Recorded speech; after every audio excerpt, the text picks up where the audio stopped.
told to stop making the payments on said credit cards because they were negotiating. This is a great PSA if you are getting ready to buy a home and you're looking to see what you can do to improve your credit. It's really important to know the difference between debt settlement and credit repair, and then also understand what is a good company to work with versus a company with a lot of red flags that you may want to run from. Now, I'm going to focus today just on debt settlement. Debt settlement is the process of settling your debts for less.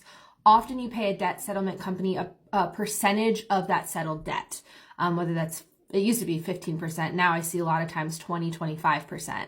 Now, some states have requirements as far as the max of percent that they can take for those settled accounts. Now, keep in mind, most of the time when your debts are being settled, they're going to tell you to stop making payments.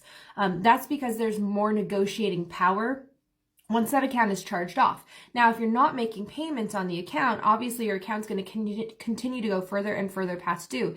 This means your credit is going to be impacted more and more and more, and then very severely once the debt is settled, because again, the account is charged off typically at that point. So that's going to be the most severe delinquency to your credit file.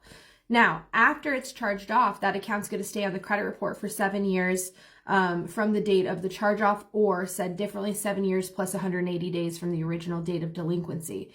Now, that means your credit is going to be impacted for a longer period of time.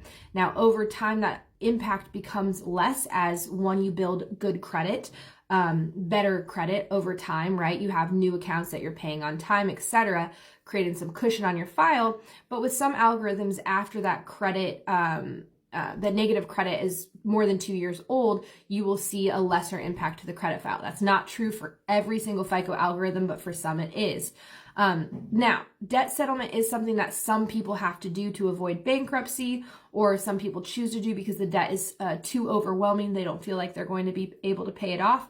But if your goal is purely to improve your credit score, debt settlement is not going to be the method that you want to follow for credit score improvement.